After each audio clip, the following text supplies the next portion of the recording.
Amen. Good morning, church. So very good to see you this morning. One of the things that I love about the church is you all are a bunch of rebels. I don't know if you know that or not, but just by being part of this service this morning, you are being incredibly rebellious against the ways of the world. I'll come back to that in just a second. But I wanted to start by talking about a story from when I was a kid. And it's funny now, and I'm sure my kids feel this way about me, that every time I start a story with when I was a kid, it sounds a whole lot like my grandparents saying, when I was a kid, we'd walk to school, both are uphill both ways, no shoes in the snow, sounds like one of those stories. But when I was a kid, one of my favorite days, probably my favorite day of the week, was Saturday. And I didn't even call it Saturday. I called it Cartoon Day. Cartoon Day, because when I was a kid, and probably many of you can remember, that was the only day of the week where there were cartoons that you could watch. And I would get up early in the morning, I'd pour myself a bowl of Captain Crunch or whatever the generic brand of Captain Crunch was. And I would go in the living room and I would sit in front of the television set. I would turn it on. You had to sit in front of the television set because there was no remote control. Sit in front. See, I told you it was like uphill both ways kind of a story. But I would sit in front of the TV, turn it on, and I turned it on so early in the morning, there were no cartoons on. In fact, there was nothing on except the test pattern. You remember the test pattern? Sometimes it was a picture of a deer or something like that. Sometimes there was an annoying sound or some music playing. Oftentimes I would doze off to the test pattern, and then I'd wake up and there were cartoons on for like 3 glorious hours, and that was it until the next week. And then you have to wait till the next week to watch cartoons again. I was thinking about the difference between that and then when my kids were little, there were always cartoons on because there was cable TV, so there were whole channels devoted to cartoons, not just a certain period of the day, but all day long, 24 hours a day, 7 days a week. And then, of course, there came streaming things, Netflix and Amazon, and now Disney Plus, and you got all of these different ways to watch cartoons or whatever it is that you want to watch. Anytime you want to watch it, everything is always available on demand. I was thinking about that. Does that make it more special or less special? In a way, it makes everything a little less special, doesn't it? Because it's always available. There's no special times or special seasons, and it's not just cartoons, and it's not just television. It's everything, isn't it? Everything. There was a time where there were certain days of the week that were special, set apart. A sort of rhythm to things, a cycle to things. But now it feels like we've moved into an era where we want every day to be just like every other day. Everything is always available. Everything is always on. Everything is always going. Everything is always streaming. And we are constantly going, constantly on. I don't know that that's how we were designed to be. In fact, I'm quite certain that's not how we were designed to be. And I think that you being part of this service this morning, you participating in the worship on Sunday morning, you are rebelling against that 24/7, always going, always on, always doing by stopping, slowing down, and saying there's something special about today. And there's something special about being with my church family and worshiping. There's something special to this cycle and rhythm of the week. Even that word week, that's kind of an interesting idea, isn't it?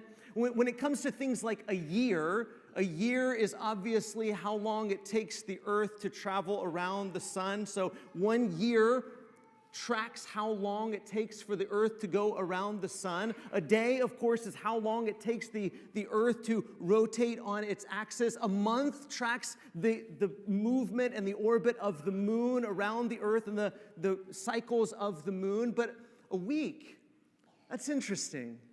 Why 7 days in a week? Different ancient peoples divided up their month in different ways. It didn't take very long to figure out about years and months, but weeks were a little bit different. Different cultures had different sorts of weeks and different numbers of days in weeks. But once the Babylonians began to popularize the idea of 7 days in a week, that idea became pretty universal. And in fact, in our creation story, we're told that 7 days, that our bodies and the universe is uniquely calibrated to a 7-day week. And there have been different cultures over the years that have tried to get away from the religious ideas of the 7-day week, and they try to break away from that and create different weeks. The French Revolution, there were 12 years during the French Revolution where they tried to create a 10-day week. So they would work for 9 days and then they would have a 10th day of rest. They were trying to secularize their culture and move away from the religious aspects of a 7-day week. And so they decided to create a 10-day week. After all, you'd be incredibly effective and produce so much, right? If you could work for 10 days. It didn't work. It was a failure. The Soviets tried to create a 5-day week. They experimented with a 5-day week and a 6-day week, but all of these things have failed. I love this quote from John Mark Comer in the book, The Ruthless Elimination of Hurry. He says this: "There is a rhythm in creation, 6 and 1. And when we tap into this rhythm, we experience health and life. But when we fight this rhythm, ignore it, suppress it, push past it, bully it, make excuses, look for a way to get out of it, we reap the consequences." We're not talking about law. We're not talking about the law of Moses. We're talking about the creation account. That the creation account tells us that God created the universe and people with this rhythm of 7 days, of 6 days of working and doing and going, and 1 day of resting. That he created a day to Sabbath. The word Sabbath means rest, to rest. And God even modeled this rest. Stop, cease, sit back, be blessed. And he blessed a day of the week, a day to remember the finishing, the completion of creation. And then later, much later, when Moses received the law, God commanded Israel to remember the Sabbath day, to keep the Sabbath day, to not work on the Sabbath day, to remember not only the creation, but to remember how they were delivered from Egypt, how they were liberated from slavery. Remember how he provided for them in the wilderness, how they gathered food on 6 days, but on the 7th day, they didn't gather any food, and God fed them, cared for them. The Sabbath day was a day to be still and be blessed. Be still and be blessed. And again, I'm not talking about law. I'm not just talking about the law that God gave to Israel. I'm talking about something that is in the very fabric of creation. That in the very fabric of creation, and every time we've tried to rebel against it and say, oh, we don't have to follow those 6 days and then a day of rest. I don't need a day of rest. I could just go, 24 hours a day, 7 days a week. I can keep going. I can keep being on. I can keep producing. I can keep being entertained. I can stay awake. I can go. And every time we've tried to live like that, it is self-destructive. In some part of the creation, the cosmos, the universe, your own body, the very fabric of creation is this rhythm of rest, of being still and being blessed. And this month, as we're sort of looking at the life of Jesus and asking, what would it really look like or mean to follow Jesus at his pace of life, to do life like Jesus did life. One of the things that Jesus did was he took time to rest. Jesus kept the Sabbath, not just because it was the law, and as a good Jewish man, he kept the law, not just because it was the law, but because it's part of creation. Jesus rested. Look at Luke chapter 6 and verse 1. Luke chapter 6 and verse 1. Let's just look at Jesus and the way he lived his life. It says, on a Sabbath, while he was going through the grain fields, his disciples plucked and ate some heads of grain, rubbing them in their hands. But some of the Pharisees said, why are you doing what is not lawful on the Sabbath? Now, of course, the law of Moses simply said, don't work on the Sabbath. Don't work on the Sabbath. Now, what does that mean? What all does that entail? What's work and what's not work? If you've ever tried to really take a day and just rest and say, I'm not going to work today, it's kind of difficult to figure out, well, what is work? What does work entail? How do you define work? And the law simply said, don't work on the Sabbath. Remember the Sabbath, keep the Sabbath holy, don't work on the Sabbath. But they felt like they had to create all kinds of rules and regulations and traditions and guardrails and customs to keep people from working and to define what is working. And they looked at what the disciples were doing and rubbing grain in their hands. You're threshing grain. You've harvested it because you picked it. Now you're threshing it, and now you're preparing a meal to eat, and you're eating it. And so they looked at that and they said, obviously you're working and you need to stop doing that. But I want you to really think about this scene. Here you have these Pharisees who are watching Jesus and the disciples. They're apparently waiting for them to make a mistake, waiting for them to do something wrong. Who's really working in this scene? On the one hand, you have Jesus and his disciples, and they're leisurely strolling through a grain field, and they're having a snack as they go. They're eating as they go. They're plucking, and they're eating. They're probably talking, and they're leisurely walking through the grain field. On the other hand, you have the Pharisees who are judging, who are watching, who are condemning, who are criticizing, who are trying to figure out whether these people are breaking the law or not. Aren't they working? They're working on the Sabbath, aren't they? They may not be working with their hands, but their mind is going 90 miles an hour, judging, rebuking, correcting, condemning. Look at verse 3. Jesus answered them, have you not read? I always love when Jesus asks religious leaders, have you not read? Jesus is saying, don't you know your Bible? Don't you know your Bible? Haven't you read what David did when he was hungry? He and those who were with him, how he entered the house of God, the tabernacle, and took and ate the bread of the presence, which is not lawful for any but the priest to eat, and also gave it to those with him. I mean, this is incredibly bold. Commentators they differ on exactly what Jesus is getting at here and why he's saying this. Jesus is certainly comparing himself with David, isn't he? And I think, if nothing else, Jesus is asking these Pharisees, would you judge David as well? David did what the law told him not to do. He was eating the bread of the presence. He was eating the showbread in the tabernacle. And yet God justified David. And yet God didn't condemn David. But would you condemn David? Would you criticize David? Would you say David shouldn't have done that? Would you put yourself over David? God didn't condemn him. God didn't cast him out. And yet you seem to want to put yourself above Jesus and above David. Would you condemn him if you were there? Haven't you read?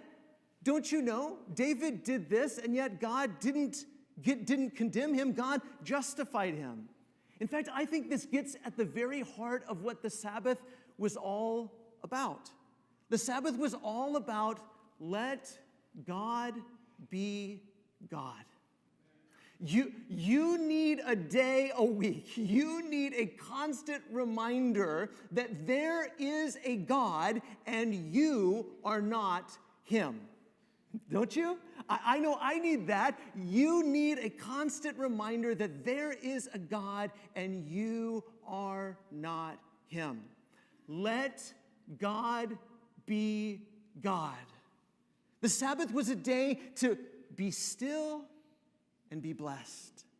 Be still and be blessed. Let God be God. Let God do the condemning. Let God do the judging. Let God do the feeding. Let God do the providing. Just be still and be blessed. Because we live in this constant state of agitation, don't we? This constant state of believing that we have to keep all of the balls juggling in the air, all of the plates spinning on the poles. We believe that if we stop even for a second, everything is going to fall apart. And God built into the very fabric of the universe a rhythm, a cycle, that if you took it seriously, you would have to stop on a regular basis and say, it's not me. It's not me. I'm not God. I'm not keeping all of the plates spinning. I'm not keeping all of the balls in the air. I'm not keeping the universe going. I'm not the one who's giving me food to eat or air to breathe or water to drink. I'm not God. And I think Jesus is reminding these Pharisees, you are not God. God was okay with David eating this bread. And you have to be okay with that. You have to acknowledge there is a God and I'm not him. Especially on the Sabbath day, give it a rest. Give it a rest. Give the condemning a rest. Give the judging a rest. Just stop. Listen to the next thing Jesus says, verse 5. And he said to them, the Son of Man is Lord of the Sabbath.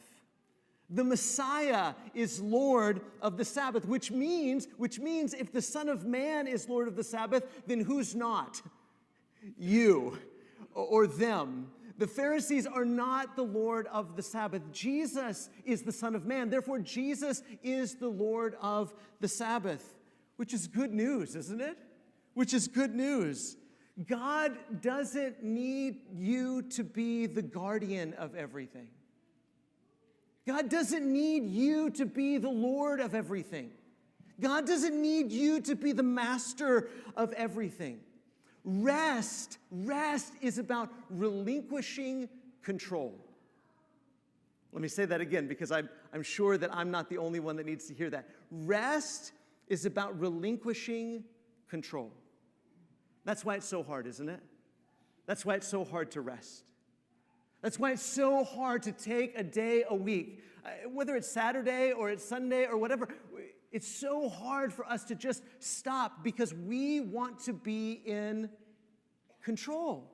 We want to be in control. And that's why even if our bodies have stopped, even if our hands have stopped, even if our mouth has stopped, even if we've stopped and we are physically being still, our mind is still going because we want to be in control. Jesus says the Son of Man is the Lord of the Sabbath. The Sabbath is a day, a constant reminder that you and I need to slow down and be still and be blessed, to relinquish control. I mean, what an amazing blessing that is, isn't it? An amazing blessing to just let go. And remind yourself, there is a God and I'm not him. There is a God and you are not him. He's in control. He's in charge. Let God do the God thing. Let God be the Lord. Let the Messiah be the Lord of the Sabbath. Stop trying to be in control. That's why we have such a hard time resting. That's why we have such a hard time sleeping. That's why we have such a hard time slowing down. That's why we have such a hard time being kind to each other, because we always want to be in control. And we need a constant reminder. We need routines in our life, cycles in our life, rhythms in our life that remind us there is a God and you are not him. But this also means that Jesus isn't forsaking the Sabbath. Jesus isn't abolishing the Sabbath. Jesus is fulfilling the Sabbath. The Sabbath was about a lot of things. It was about remembering what God had done, trusting that God was going to work in the present. And there's also this idea of a universal Sabbath, that all of history is moving forward to the day when the Messiah would make all things new. And the Jewish people, many of them, as they celebrated the Sabbath on a weekly basis, were looking forward to the day when they would enter into the permanent rest of the Messiah. And as followers of Jesus, we believe that that's what we have now, isn't it? Jesus is the Lord of the Sabbath. He's the one who fulfills the Sabbath. He doesn't say, hey, this is meaningless, it's unimportant. It's incredibly important because you and I need the reminder that the Son of Man is Lord. Look at verse 6. On another Sabbath, he entered the synagogue. Of course, that's what Jesus did on the Sabbath, was go to synagogue, study and pray. And he was teaching, and a man was there whose right hand was withered. And the scribes and the Pharisees watched him to see whether he would heal on the Sabbath, so they might find a reason to accuse him. Again, who is working, right? Who's working on the Sabbath day? Are the Pharisees who are looking for a reason to accuse Jesus and to say, ha, I gotcha, you healed on the Sabbath day. They're watching him. And are they working? Yes. Hypocritically, they're working. And it's not a good work. They're not working in a way to bless someone, to help someone, to love someone, to serve someone. They're doing a scheming work, a conniving work, a destructive work. And how often, if we're really honest, how often do we do that as well? How often do we turn on the news just to hear what those people are up to? The people we don't like, the people we don't agree with, the people who don't vote like us or think like us, how often do we just want to catch them doing something? Ha, see, I knew they were up to no good. See, I knew they were bad people. We got to get rid of those people. We got to work against those people. See, this is why we need rest. This is why we need rest. We need to give it a rest. We need to stop. Stop with the planning, stop with the scheming, stop with the thinking, stop with the judging, stop with the condemning. Let God be God. You see, this is what the Pharisees are doing. They're working. They are working themselves silly, aren't they?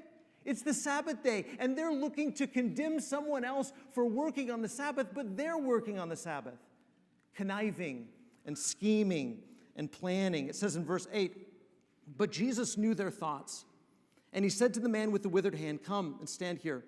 And he rose and stood there, and Jesus said to them, I ask you, is it lawful on the Sabbath to do good or to do harm, to save life or to destroy it? When I read this, I've always thought, well, that's weird, Jesus. Why does it have to be one or the other? Well, why does it have to be do good or do harm, save life or destroy it? Why can't it just be none of the above? Because he's contrasting what he's doing with what they are doing. Because again, they're working, aren't they?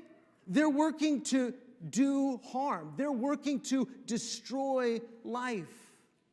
Jesus is showing them what the Sabbath was all about, what the purpose of it was: to bless, to love, to do good, to receive good.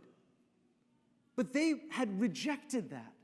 Oh, sure, they weren't harvesting grain, but they were coming up with schemes in their mind. They were coming up with plans in their mind. They were trying to figure out who stepped over the line, who messed up, who wasn't doing right, who needed to be corrected, who needed to be rebuked. And they needed to stop. If you're going to do something on the day of rest, let it be do good.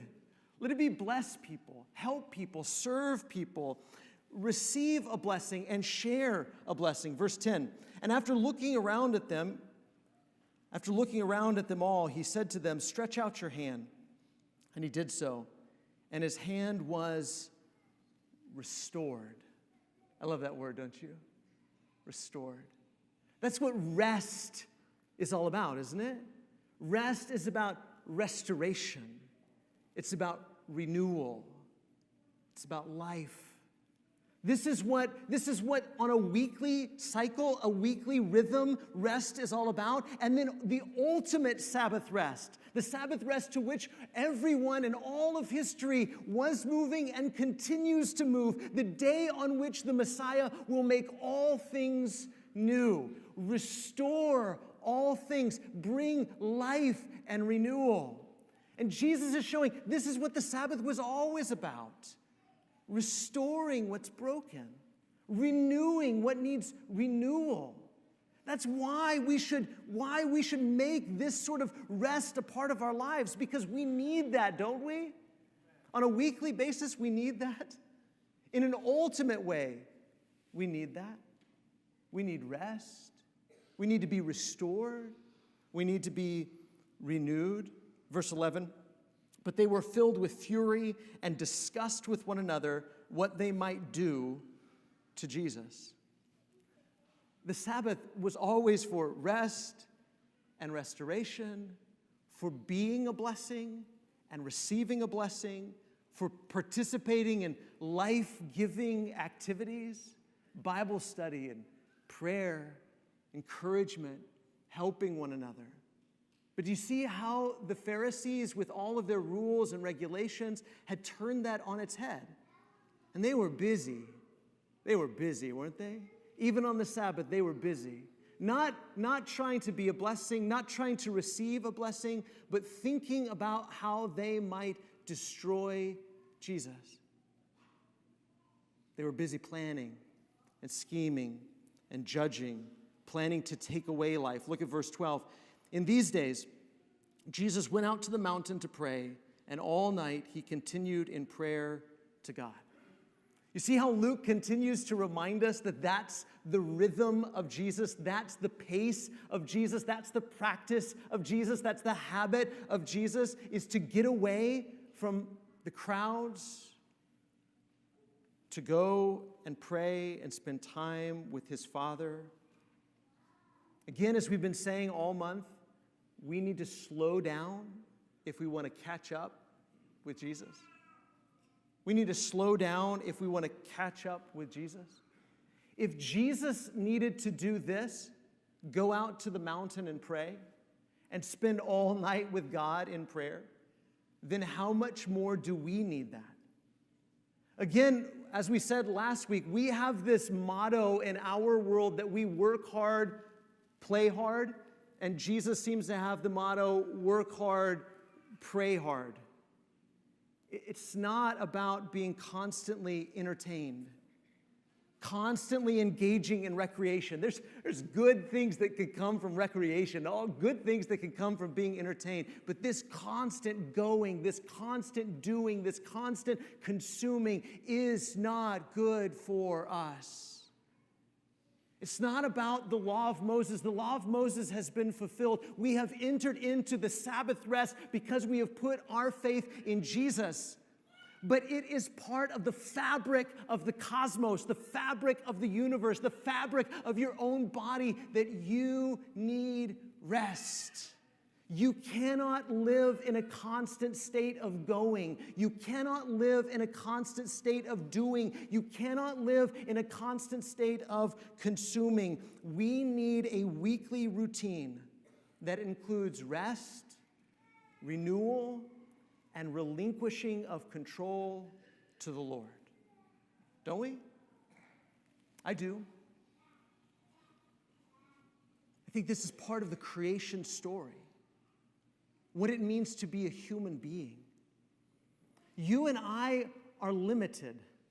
We are limited in our knowledge. We are not all-knowing. We are not omnipresent. We are not omnipotent, all-powerful. You cannot be everywhere all at once. But technology tends to fool us into thinking that we can be all-knowing. I can know everything. I've got Google in my pocket, right? I can be everywhere all at once. I can live stream myself to the other side of the world. I can be all-powerful. I can do all things. Technology fools us into thinking that we don't have limitations. We need a routine in our life that reminds us we are limited. We are mortal. There is a God, and you are not Him. We need routines in our life that remind us to rest and be renewed and be restored and relinquish control to the Lord. To say, you're in charge. You're the one who feeds me. You're the one who gives me air to breathe. You're the one that gives me water to drink. You're in charge of my life. That's what it's always been about. And we have to take time to do that on a weekly basis. We're not under law. We're not under the law of Moses. You're free, but don't use your freedom as an excuse to engage in self-destructive behaviors. And one of the self-destructive behaviors that we engage in is constantly going, constantly doing, constantly consuming. Rest, reflect, be renewed by the Spirit of God, and relinquish control. Stop trying to be God. We enter into that rest, into that ultimate Sabbath rest, the moment we're baptized into Jesus, don't we? That's what it is. And I love the picture of baptism, that it's not something you do to yourself. It's something that is done to you. It's something to which you have to surrender. If you've been baptized into Christ, you've surrendered to Him. You've relinquished control. You've said, I've sinned. I've broken my life. I've fallen short of your glory, and I surrender myself, my past, my present, and my future to you, Lord. And if you haven't made that decision, then what are you waiting for? Maybe today's the day to put Jesus on in baptism, to surrender your life to Him. Or maybe you've just been going so hectically, rushing through your life, and you need to slow down this morning. Maybe you need brothers and sisters to come alongside you and pray with you and pray for you. Maybe you need to take today and rest and be renewed and relinquish control to the Lord. And if we can help you with that in any way, our shepherds would love to pray with you after service, or you can come forward now. As together we stand, sing this song.